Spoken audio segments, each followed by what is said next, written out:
Hey there, Stampers. This is Sherry Roth with Stamped Treasures. I'm a Stampin' Up! Demonstrator from Alberta, Canada, and today I wanted to pop in to share a quick video on how you can create boxes of any size, really. Well, you're limited to the size of your cardstock, but boxes for pretty much anything. And I figured out a simple way to do it, which doesn't require a whole bunch of fancy measurements.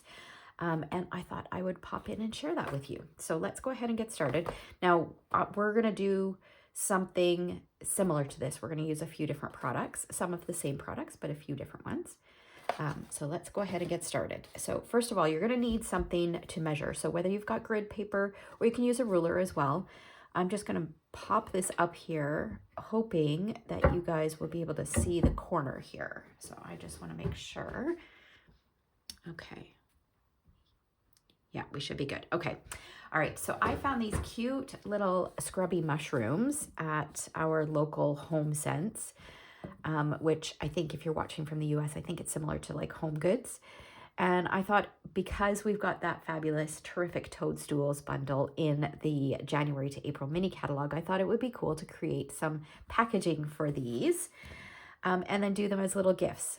So the first thing that I do is I measure my item that I want to create a box for. So I'm going to put this in the corner of my grid mat and kind of measure it.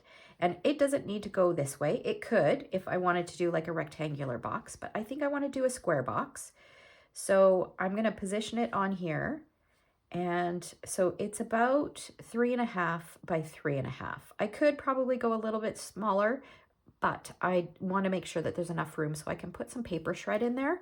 So 3.5 by 3.5. So I'm going to write down 3.5 inches. Now I need to measure my thickness. So if you're doing a bundle of cards, you want to kind of bundle several cards together and figure out the thickness that you want and then add a little bit of extra. So this is just shy of 1.25 inches. So I'm going to add 1.25 inches. And we need to add that twice, right? Because it's going to sit, your thing is going to sit, whatever it is going to sit in the base, and then it's going to come up on both sides. All right. So then we're going to add these together. So that's 3, 4, 5.5. So that's 6 inches. So our base is going to be 6 by 6. And we want to have our sides at 1.25. So we're going to score at 1.25 inches all the way around. And we're going to actually do this. So I'll walk you through it. And so we're going to start with that, and then I'll share a little trick on doing a lid. So I've chosen to use these two colors. I'm going to use the Fresh Freesia for my lid and the Basic Gray for my base. So the first thing that I'm going to do is I'm going to cut my 6 by 6. So 6 by 6. These are scraps. Okay, and now we're going to score all the way around. And remember, our measurement is 1.25. So, and I am measuring on this side. So I'm using this ruler over here. So 1.25 inches. And I'm going to score. Same measurement on all 4 sides.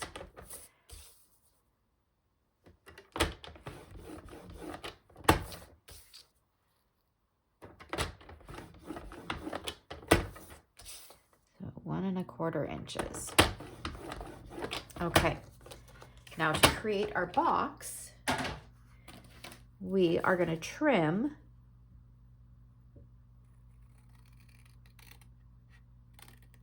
here, and then I'm going to trim a little bit out. So just kind of at an angle like this. And that just reduces a little bit of the bulk. And I'm going to do that here.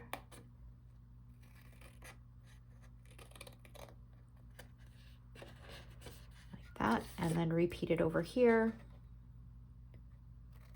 So I'm just trimming up the score line to the score line, and then on the little flap, I'm trimming out like a little triangle. You can see it there.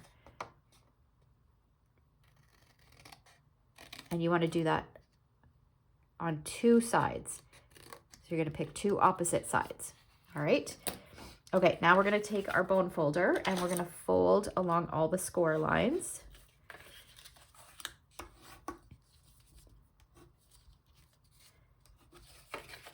all the way around.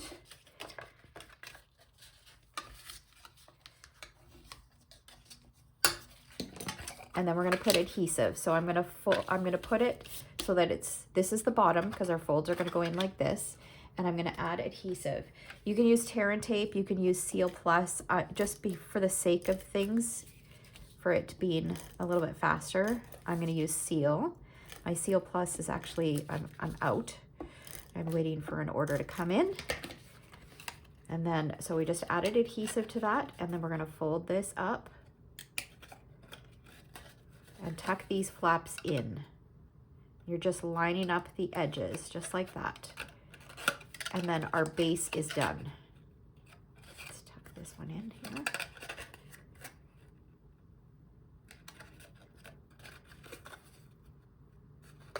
Okay, so there's the base of our box. And you can see the mushroom fits in there nicely. And then I've got a little bit of paper shred that I can tuck in, and that just makes it a little bit, I don't know, it just makes it a little bit fancier. So we can tuck in that white paper shred. And then to create our box, we don't want to make exactly, our lid, we don't want to make it exactly the same size, because then it's not going to slide on there very nicely. But there's no reason that you need to come up with any kind of fancy measurements. So what I normally do is this is 6 by 6. So I will just add a 1/16 of an inch, because all you need is a smidge bigger. So I'm going to cut my cardstock 6 1/16 by 6 1/16. I'm not going to bother refiguring out what I'm going to score it at. I'm going to score it exactly the same measurement. So 1 1/4 inches. So I'm going to start with a 6 by 1 1/16 inch piece. This time I'm going to use fresh freesia. So 6 1/16. If you're using the Stampin' Up! Trimmer, it's just one tick after the 6. So I'll trim that down, and then I'll score just like I did last time at 1 1/4 inches.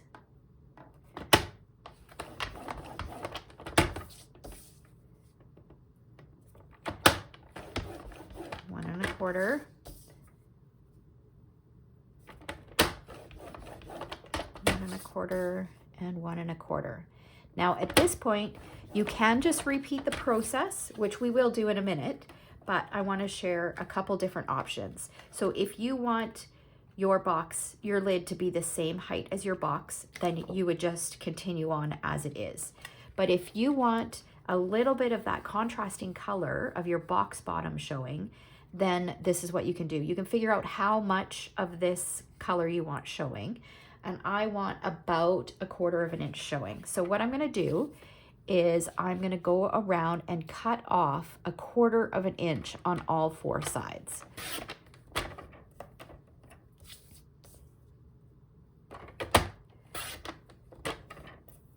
So I'm just rotating it around and cutting off 1/4 of an inch. So yes, I could have cut this down to a different size to begin with, but then I would have had to refigure out my measurements, and I don't know, to me, this just seems so much easier. I only have to remember basically 2 measurements. I just have to remember my initial measurement and then add a 1/16 of an inch, and we are good to go. And that'll work for pretty much anything. As long as you can create a box big enough from a 12 by 12 piece of cardstock, then you can pretty much make a box in any size. So I'm just repeating the process that I did, where I'm trimming out or trimming up to the score line, and then a little bit of a triangle. Then we can move that out of the way. We'll fold along these score lines.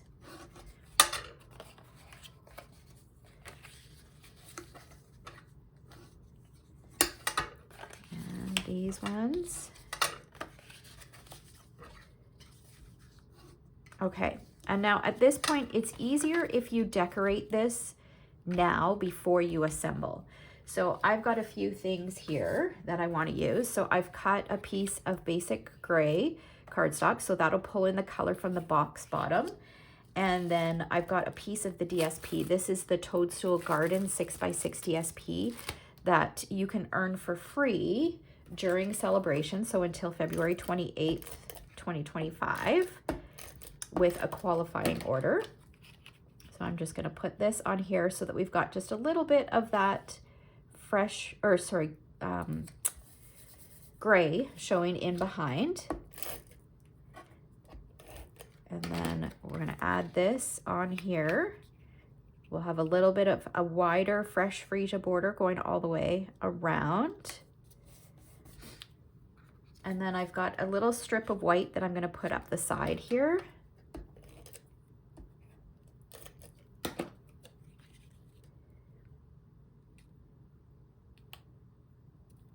Okay, and then we're going to do a little bit of stamping.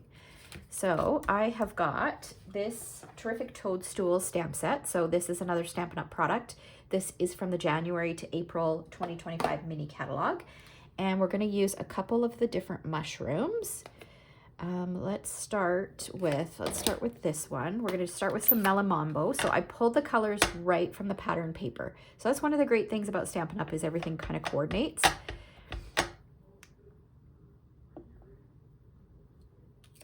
So we'll pop that on there, and then I'm going to take the punch and punch this out. So this is the Toadstool Builder Punch, which coordinates. It punches out a couple, I think 3 different images. So 2 of the tops of the toadstools, and then 2 or 1 of the bases. Okay, and we're done with this. Now we're going to bring in some fresh freesia. So that's the purple that I've used. And we're going to stamp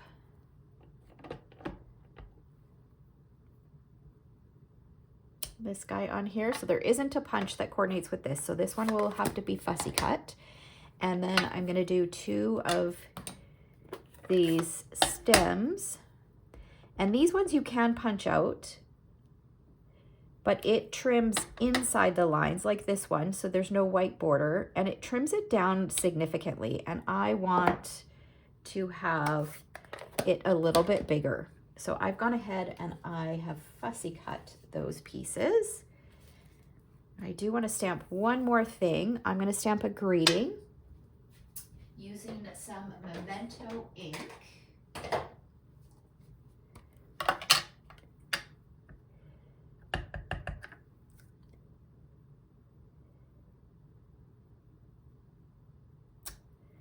Stamp that on there. And then we'll trim that down. We'll bring in our paper trimmer. Trim this down so it's a little narrower.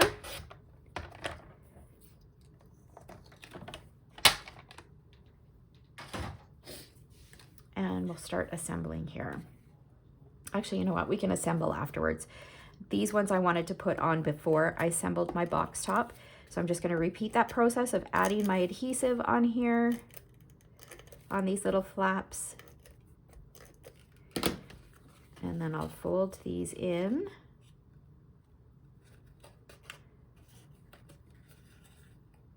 Lining up those edges.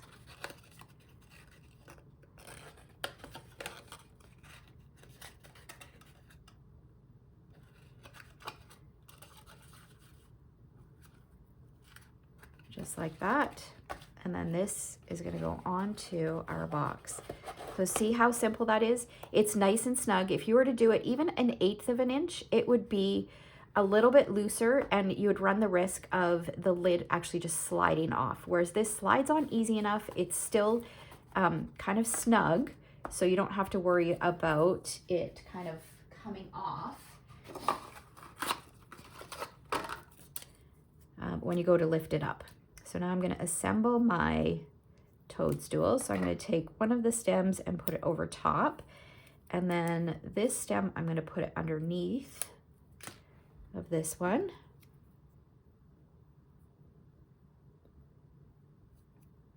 And then we'll add some dimensionals to the back of this.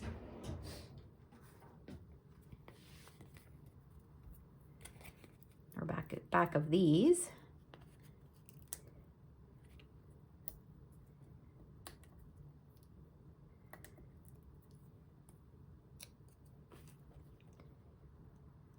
And we'll put that about there.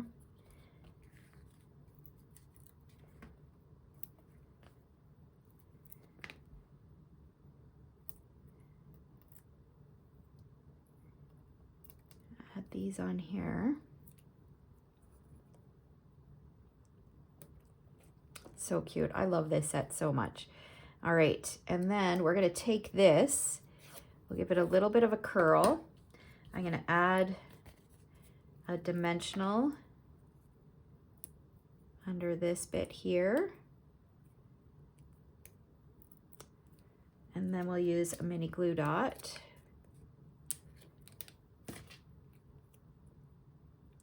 And I'm gonna pop that on there like that. Actually, let's angle cut this. Okay, and then I've taken some of our fresh freesia seam binding. This is also a product that you can earn for free with a qualifying purchase during celebration, so it matches this DSP beautifully. And I've gone ahead and I've tied a little bow. So I'm gonna add my bow on here. Just use my paper piercing tool to pick off a mini glue dot. I'm going to adhere it right here, and then I'll add my bow on top. Okay, and then I'm going to finish it off with some little embellishments. So we also have, as a celebration item, these fabulous sequins that matches this DSP beautifully as well.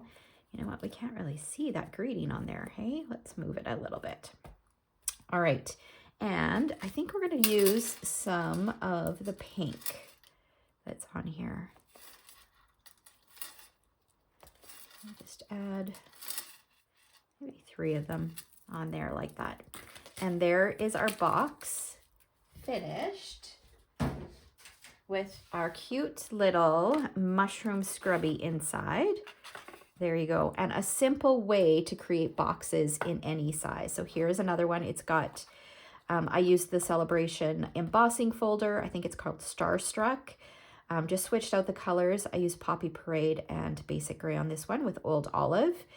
I added in the arch die there. And then here is one that's just slightly larger. This one, I think I started with a 7 by 7 inch piece. So my box is a little bit bigger. But it still has the same thing inside. So a very simple way that you can create boxes for anything that you want to create some pretty packaging for. I hope that you guys enjoyed that. I will have a full supply list in the description below, and I will link to the blog post where all the measurements and photos of these projects will be as well. So thank you so much for watching. Take care.